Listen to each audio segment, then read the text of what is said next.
Vous êtes économiste statisticien, vous êtes directeur, alors j'ai pas tout compris, mais vous allez nous expliquer de l'EUR LMI, donc qui est si je comprends bien, quelque chose qui regroupe un peu les parties prenantes.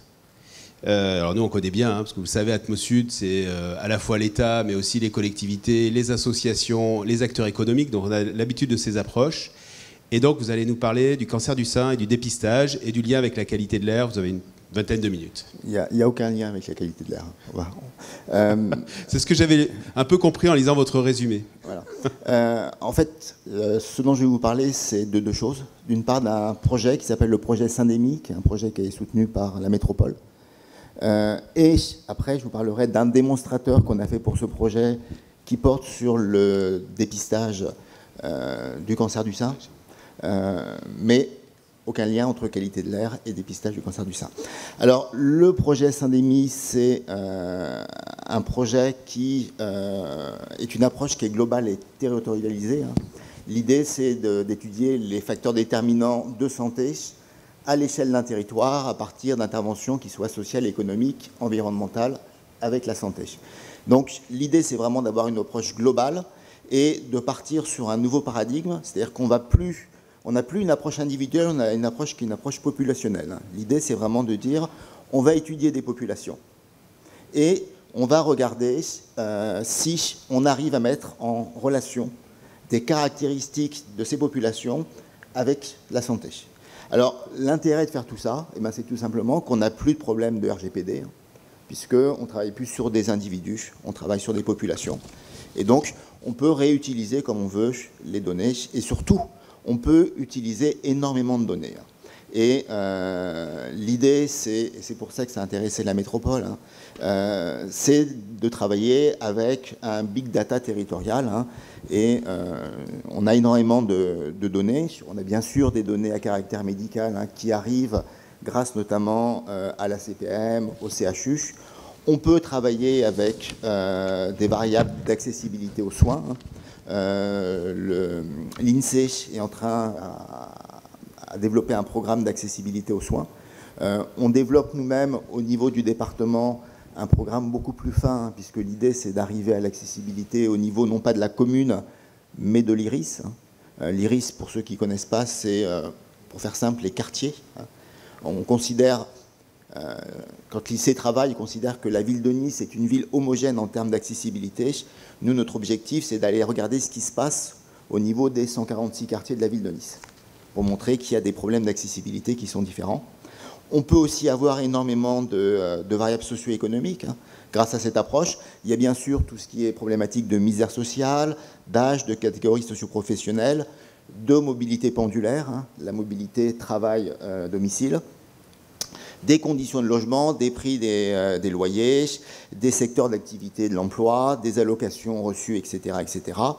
Et c'est là où on arrive justement à ce que fait Atmosud.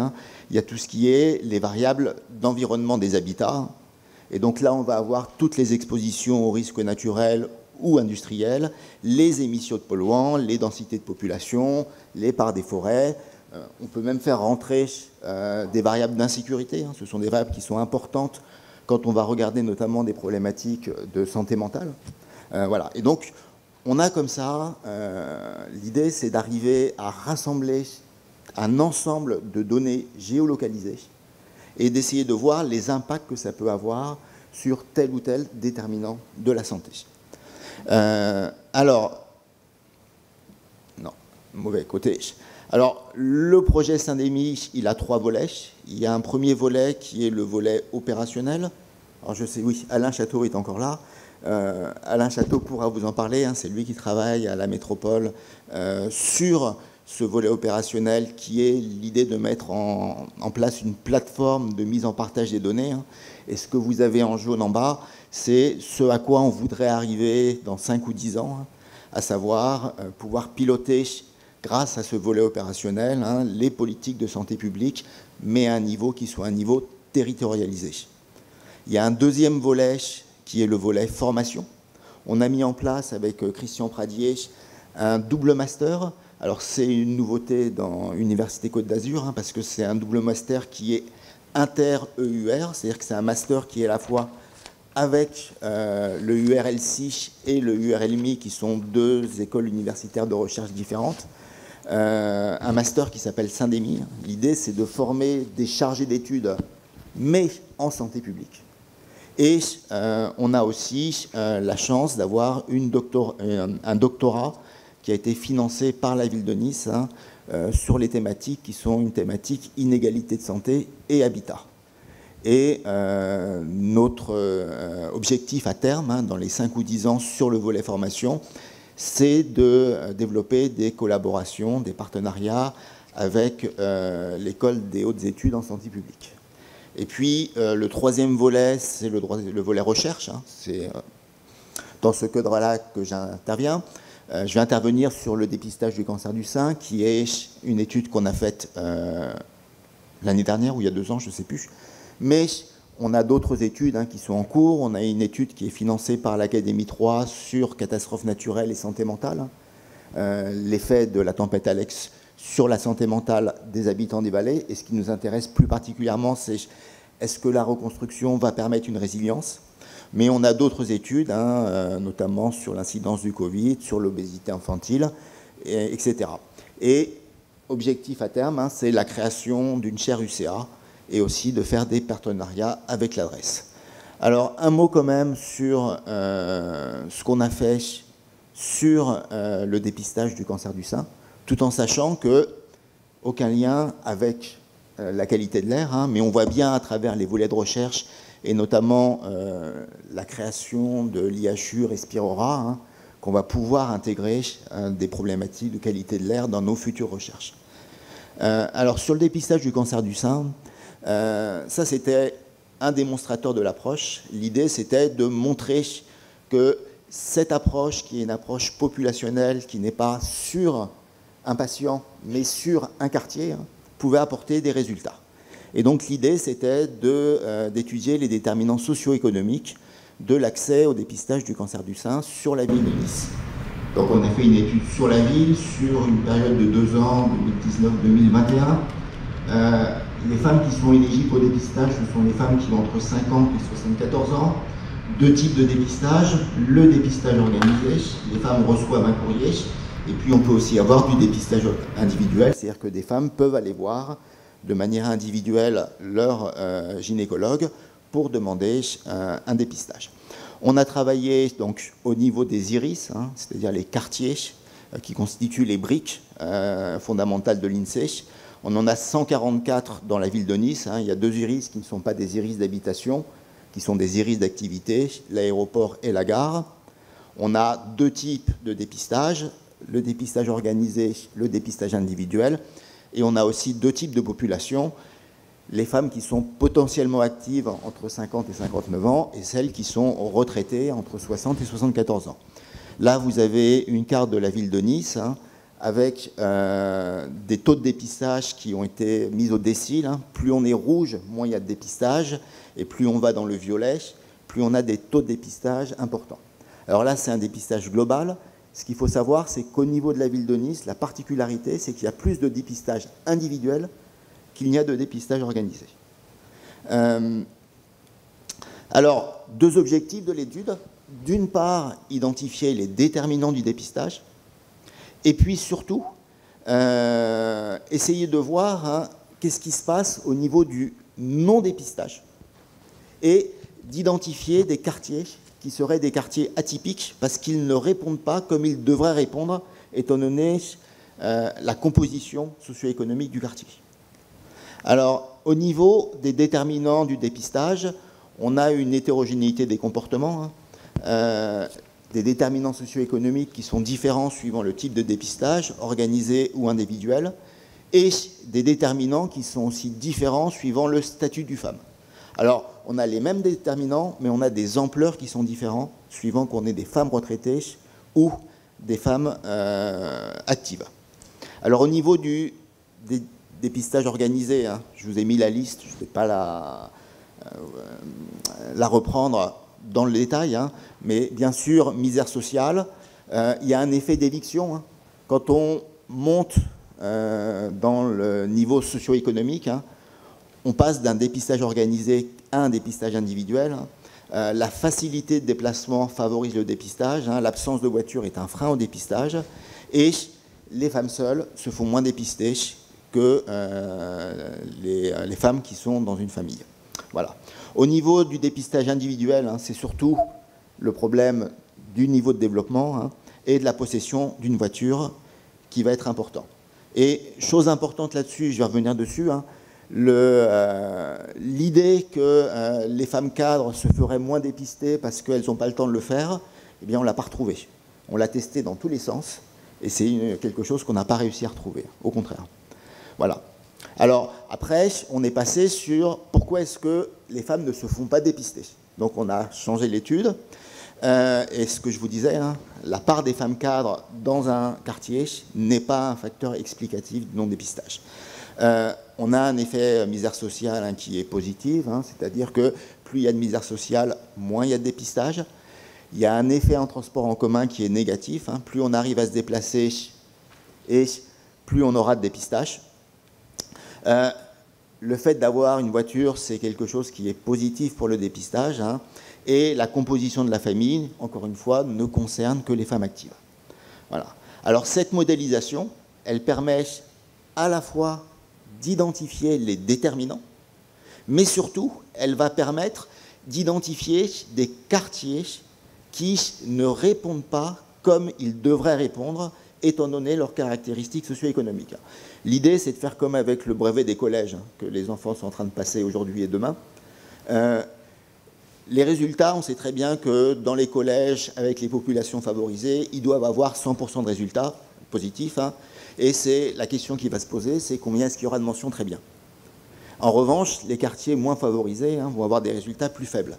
Et donc l'idée, c'est pas d'avoir un classement brut des collèges, c'est conditionnellement au profil de population des collèges. Est-ce que les collèges font mieux ou moins bien que ce qui est attendu? Là, c'est exactement la même chose. Conditionnellement à la population du quartier et au profil de population du quartier, est-ce qu'on arrive à des résultats qui sont meilleurs ou moins bons que ceux qui ont été observés? Et on a fait une cartographie. Quand on est en rouge, ça veut dire qu'on est en sous-performance par rapport à ce qu'on devrait trouver, alors que quand on est en bleu, on est en surperformance. Et du coup, on s'est intéressé à ces quartiers qui étaient en sous-performance. Et il y en a surtout un qui est intéressant, c'est celui qui est là. C'est le quartier de l'Abbaye de Rosland, parce que tout simplement, c'est un quartier qui est un des quartiers les plus riches de la ville de Nice. Et la question, c'est pourquoi est-ce que ce quartier, qui est un des quartiers les plus riches de la ville de Nice, sous-performe en termes de dépistage. Alors, qu'est-ce qu'on a fait? Eh bien, à partir de là, la CPAM a repris nos résultats et ils ont fait deux choses. Ils ont relancé une campagne spécifique dans ce quartier, puisqu'ils ont les coordonnées des femmes qui ne se sont pas fait dépister, pour les inciter à se faire dépister. Et je crois qu'on a eu les résultats, et les résultats, c'est... Mais pas terrible. Le fait de relancer une deuxième campagne n'a pas amélioré. Il y a eu quelques femmes en plus qui se sont fait dépister, mais pas beaucoup. Et on est en train de faire une campagne, et c'est excusez-moi, le deuxième point qui est ici, une enquête qualitative auprès des femmes pour... Donc, la CPAM les a contactées, leur a demandé si elles acceptaient de répondre à une enquête, et on a envoyé des gens sur place, une interne de médecine, de manière à avoir des entretiens qualitatifs qui sont des entretiens non dirigés, pour essayer de comprendre pourquoi est-ce qu'elles ne participaient pas à ces campagnes de dépistage. Voilà. Et donc, ce que vous avez là, alors on n'a pas encore les résultats non plus de cette enquête, mais ce que vous avez là, c'est tout le potentiel qu'on pourrait avoir avec ce type d'études. Alors, on est sur autre chose que ce que vous avez vu précédemment. C'est quelque chose qui est, j'allais dire, beaucoup plus global. Et je pense que je dois être un des rares non-médecins dans la salle. Voilà. Mais on arrive aussi à faire des choses intéressantes. Voilà, je vous remercie.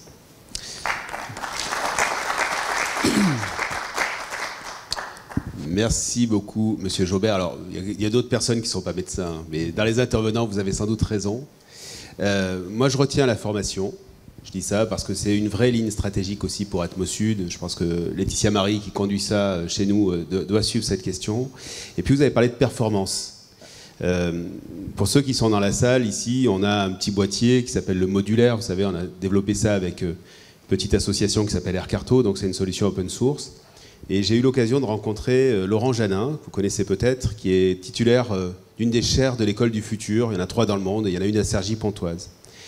Et vous savez que ces petits dispositifs qui mesurent le CO2 ont été largement diffusés dans les salles de classe. Hein, d'ailleurs, le ministère de l'Éducation l'a facilité. Et il m'a raconté une histoire. Je vais me permettre, parce que je trouve que c'est un très bon parallèle avec ce que vous avez raconté. Il me dit, tu sais, aujourd'hui on considère que la forme scolaire, c'est-à-dire l'environnement de la salle, est aussi important que la pédagogie du prof. Alors, je lui dis, quand même, tu vas un peu loin. Il me dit, non, c'est simple, c'est 4 critères. C'est le taux de CO2 dans la salle de classe, la lumière, le bruit et la mobilité scolaire. Il faut que les gamins se lèvent un peu plus. Et il paraît que les chaises qu'on achète à l'UGAP, d'ailleurs, sont assez terribles pour ça. Et il me dit, on a aujourd'hui une promesse, c'est que si on met les enfants qui sont socialement défavorisés dans de très bonnes conditions environnementales, on peut rattraper le handicap social que vous avez un peu décrit. C'est-à-dire que c'est malheureusement qu'en France et globalement, que le déterminisme évidemment de la réussite est très lié évidemment au niveau social des parents. Tout ça pour vous dire qu'on est, voilà, hein, on est sur les mêmes sujets, nous aussi, la formation, et puis cette question évidemment de l'engagement, et notamment là, évidemment, le bénéfice quand on aère, c'est limiter les polluants, on en a parlé tout à l'heure de l'air intérieur, le Covid, et puis cette question de l'attention en salle de classe. Et je vous prie de croire que quand on va dans une vraie salle de classe, 80% des salles de classe françaises, hein, donc c'est pas spécifique à Nice, n'ont pas de ventilation mécanique, on a finalement des taux de CO2 qui sont très élevés très vite. Hein, donc il faut vraiment changer les habitudes, pas simplement 10 minutes aux intercours avec la porte, mais vraiment prendre cette habitude d'intégrer l'air comme un facteur d'apprentissage. Hein, on pourrait prolonger un petit peu. Alors est-ce qu'il y a des questions dans la salle sur... oui, plusieurs. Gilles, s'il vous plaît, au milieu. Oui, bonjour à tous. Donc Gilles Maignan, je suis aussi non médecin dans la salle. J'avais plusieurs questions en fait sur votre intervention, surtout sur le dernier slide justement, là, sur l'effet transport et l'effet voiture en fait. Parce qu'il y a une corrélation effectivement entre l'effet transport et l'effet voiture. Or, si on prend le quartier que vous avez montré, l'abbaye de Roseland, c'est justement un quartier où entre guillemets il est quasiment obligé d'avoir une voiture, puisque transport en commun quasi zéro. Donc en fait, est-ce que vous avez testé ça de manière couplée déjà? Ça c'est ma première question. Après, j'ai une deuxième question, donc je vais peut-être les donner tout en même temps. Vas-y. La deuxième question, j'aurais voulu savoir, alors c'était sur la carte d'avant, là. En fait, ici, voilà, sur n'importe quel quartier qu'on peut prendre, en fait, c'est pas forcément du tout homogène en termes de population. C'est-à-dire que les quartiers ne sont pas découpés de manière homogène en termes de catégories socio-professionnelles, même catégories sociales tout court. Si je prends un quartier que je connais bien, le quartier qui est juste en dessous de la gare, le quartier des musiciens, c'est très hétérogène, on va dire, en population. Et du coup, on va dire la surreprésentation ou sous-représentation du dépistage du sein, en fait, elle est globalement moyennée. Donc ça serait intéressant. Bon, de toute façon, c'est une vraie question, on a un tout petit peu discuté déjà tout à l'heure en aparté. C'est la vraie question en fait de l'échelle à laquelle on doit descendre et l'échelle à laquelle on a, on va dire, le droit d'aller un peu enquêter en termes de données, quoi. C'est surtout ça la vraie question. Et une dernière question, vraiment, voilà, après j'arrête. J'aurais voulu savoir la thèse là qui est en fait double LCLMI. En fait, c'est une thèse en quelle discipline? Alors, je vais répondre dans l'ordre aux 3 questions. Hein. Donc la première question, c'était est-ce qu'on a testé en même temps les transports en commun et les voitures? La réponse est oui. On a un modèle global dans lequel on met toutes les variables en même temps. D'accord. Alors, juste pour information, hein, ce sont des données du recensement de l'INSEE. On pose la question, est-ce que vous possédez une voiture? Et l'autre question, c'est quel est votre mode de transport principal pour aller travailler? Est-ce que c'est également vrai dans le centre très dense? Parce qu'on a la chance à Nice d'avoir de très bons transports collectifs. Est-ce que cette assertion, elle marche aussi pour le centre-ville? Alors là, ce qu'on a fait, c'est une étude statistique dans laquelle on a 144 individus qui sont les 144 iris de la ville de Nice. D'accord. Donc on a effectivement après à la fin des réponses qui sont des réponses où on a considéré que nos individus étaient homogènes. Alors la question de l'homogénéité, il y a beaucoup d'études qui sont faites à partir de communes. On considère que les communes sont homogènes. Bon. Là, on descend au niveau de l'IRIS, hein, donc on n'a plus la commune de Nice, on a les 144 IRIS de la ville de Nice. Je suis d'accord, on aurait pu descendre à un niveau encore plus fin, parce que c'est vrai qu'un quartier comme le quartier des musiciens est un des quartiers les plus hétérogènes de la ville de Nice. C'est un quartier dans lequel on parle d'inégalité verticale, puisqu'il y a des gens qui habitent dans les souplex. Le souplex, pour ceux qui ne connaissent pas, c'est la cave aménagée, dans laquelle il y a des gens qui vivent, et il y a ceux qui sont au dernier étage, hein, où vous avez des jardins privés et des piscines. Voilà. Donc dans un même immeuble, vous avez toutes les populations qui existent. Ouais, mais bon, on s'en sort pas, hein, parce qu'il faudrait aussi faire un découpage qui soit un découpage au niveau des étages, hein, presque. Oui, oui, non, mais voilà, je vous le dis. La dernière question, c'était, j'ai oublié. Ah. Alors, la thèse, c'est compliqué, hein, puisque on est sur une thèse qui est une thèse transdisciplinaire, puisqu'on est à la fois dans l'économie, dans la santé publique, etc. Donc, concrètement, il n'y a pas de section CNU. Elle a été rattachée à une école doctorale qui est l'école doctorale du GREDEG, hein, l'école doctorale dans laquelle je suis moi-même rattaché, hein, pour ces raisons-là. Mais on aurait pu la rattacher sur une école doctorale qui était une école doctorale de santé publique, si on avait une sur la ville de Nice, ce qui n'est pas le cas. Sur la, elle est derrière vous. Bien, écoutez, merci. Ah, donc c'est la thèse. Alors, juste simplement pour les personnes à distance, si on dialogue comme ça, on vous entend plus. Mais on te redonne après le micro si tu veux. Alors, Daniel Moiti. Oui, bon, j'aurais une question, je dirais, un peu d'éthique à poser. Est-ce que vous avez rencontré des gens, ou plutôt des femmes, qui refusaient le dépistage par refus d'un contrôle médical constant ? Donc par refus d'une société qui vivrait sur la peur. Vous aurez peut-être un cancer, il faut vous dépister, etc. Est-ce que vous avez rencontré ce genre de personnes qui refusent, justement en disant « moi je ne veux pas être contrôlé, il y en a assez, j'ai pas envie d'avoir peur tout le temps, etc. » C'est Christian Pradier qui va répondre à la question, hein, qui est le directeur du département de santé publique. Florence, s'il te plaît. Merci, oui. Christian Pradier, moi je suis professeur de santé publique et responsable du département de santé publique au CHU de Nice. Et donc j'ai participé à ce travail et notamment à l'étude qualitative qu'on a évoquée, où là on est allé interviewer des femmes qui ont refusé de faire qui n'ont pas fait de dépistage en fait. Donc j'ai pas tous les résultats. Là. Les résultats on les aura jeudi, nous présenter jeudi. Mais il y a effectivement des questions comme ça qui sont soulevées, c'est-à-dire des femmes qui peuvent être lassées du dépistage par peur, voilà, qu'on leur annonce une mauvaise nouvelle. Et ça, c'est très important. Ça veut dire que le dépistage a été plus conçu comme un diagnostic, en fait, que comme une action de prévention.